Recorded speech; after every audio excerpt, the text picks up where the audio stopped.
নমস্কাৰ সকলোকে আৰম্ভ কৰিছো আজিৰ ভিডিঅ' আজিৰ ইতিহাস সম্পৰ্কে এক বিশেষ প্ৰতিবেদন মই পংকজ বৰা বিজয় আৰু বলিদানৰ দিন 19 ডিচেম্বৰ ভাৰতীয় ইতিহাসৰ এক অমৰ অধ্যায় আজিৰ দিনটো কেৱল কেলেণ্ডাৰৰ এখন তাৰিখ নহয় বা এটা দিন নহয় এই দিনটো ৰক্তৰে লিখা সাহসেৰে গঢ়া আৰু ভাৰত মাতৃৰ মানচিত্ৰ সম্পূৰ্ণ কৰা এক ঐতিহাসিক দিন আজি 19 ডিচেম্বৰ বলক ইতিহাসৰ পাতবোৰ এবাৰ আমি উলুটাই চাওঁ আজিৰ দিনটোতনো কি এনেকুৱা ঘটনা ঘটিলে প্ৰথম ঘটনাটো হৈছে কাকৰি বলিদান বিপ্লৱৰ অমৰ অগ্নিশিখা জ্বলিছিল আজিৰ দিনটোত 1927 চনৰ আজিৰ দিনটোতেই ফাঁচীৰ মঞ্চত উঠিছিল তিনিজন সাহসী বিপ্লৱী ৰাং প্ৰসাদ বিছমিল আশফাকুল্লা খান ঠাকুৰ ৰোশন সিং ব্ৰিটিছ সাম্ৰাজ্যক কঁপাই তোলা কাকৰি ৰেল অভিযানৰ পাছত এই বীৰসকলক মৃত্যুদণ্ড দিয়া হৈছিল ৰাং প্ৰসাদ বিছমিল যাৰ কলমে জন্ম দিছিলে সৰফৰোশী কি তামান্নাৰ দৰে অগ্নিগীত আশফাকুল্লা খান ধৰ্মৰ সীমা ভাঙি যি ভাতৃত্ব আৰু জাতীয় ঐক্যৰ এক অমৰ প্ৰতীক হিচাপে নিজকে চিনাকি দিবলৈ সক্ষম হৈছিল তেওঁলোকৰ সপোন কি আছিল কেৱল ব্ৰিটিছক খেদি দিয়াই নহয় বৰঞ্চ শোষণমুক্ত ন্যায়পূৰ্ণ ভাৰত গঢ়াৰ সপোন গতিকে এইটো ঘটনা আজিৰ দিনটোতে ঘটিছিল অতি দুখদায়ক কিন্তু প্ৰেৰণাদায়ক ঘটনা আমাৰ ভাৰতীয় লোকৰ বাবে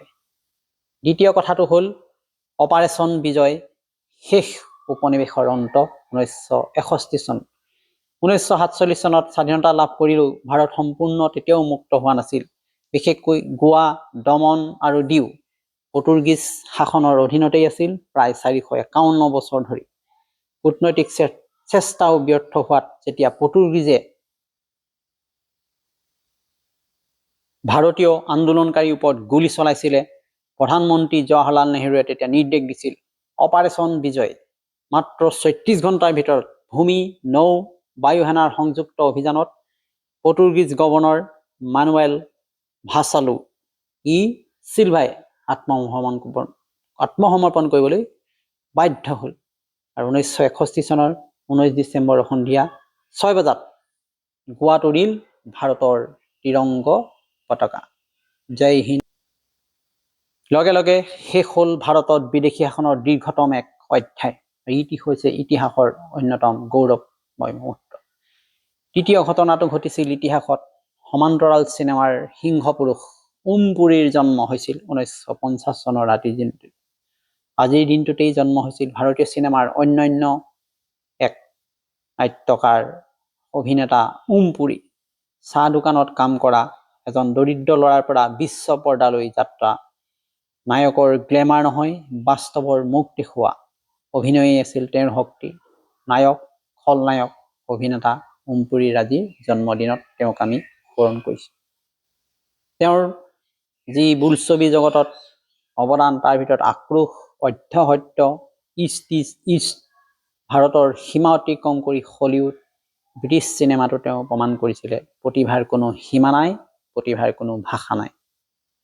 গতিকে এই ঘটনাটো আমাৰ ইতিহাসৰ কাৰণে অতি জৰুৰী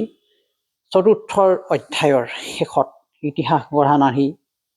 প্ৰতিভা পাটিল সিং আজিৰ জন্মদিন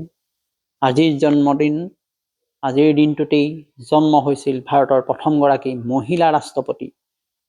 প্ৰতিভা দেৱী সিং পাটিলৰ জালগাঁৱৰ এগৰাকী অধিবক্তাৰ পৰা ৰাষ্ট্ৰপতি ভৱনৰ শীৰ্ষ আসনখনলৈ তেওঁৰ যাত্ৰাই লাখ লাখ নাৰীক সাহস দেখুৱাই প্ৰেৰণা দিয়ে যে নাৰী অবলা নহয় নাৰীৰ মহিমা যিদৰে অপাৰ শক্তিৰো নাৰীৰ অপাৰ 2007 চনৰ পৰা 2012 চনলৈ ভাৰতৰ 12তম ৰাষ্ট্ৰপতি হিচাপে তেওঁ ইতিহাস ৰচনা কৰি থৈ গৈছে যিটো আমি আজি স্মৰণ কৰা উচিত আজিৰ দিনটোৰ লগত জড়িত আৰু কেইবাটাও ঐতিহাসিক ঘটনা আছে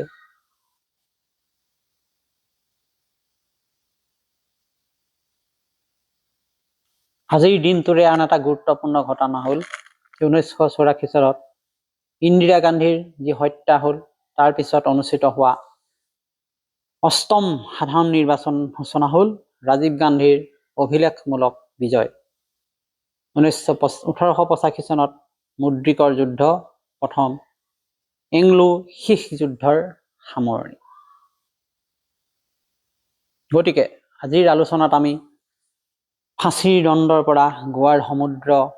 চকেটলৈ 19 ডিচেম্বৰে আমাক মনত পেলাই ভাৰতৰ স্বাধীনতা এদিনতে পোৱা উপহাৰ নহয়, বৰঞ্চ অসংখ্য বলিদানৰ প্ৰতীক। গতিকে সকলোকে সুধিছোঁ, আপোনালোকে আজিৰ পডকাষ্টৰ কোনকেইটা ঘটনা আটাইতকৈ মনোমোহা বুলি গণ্য কৰিলে নিশ্চয় কমেণ্টত জনাব। শ্বেয়াৰ কৰক, মোৰ এই পেজখন ফ'ল' কৰক আৰু মোৰ সৈতে সংযোগ হৈ থাকক। মোৰ ফেচবুক পেজ পংকজ বৰা আৰু ইউটিউব চেনেল জ্ঞান সাগৰ সলিউশ্যন ছাবস্ক্ৰাইব কৰিব। ধন্যবাদ।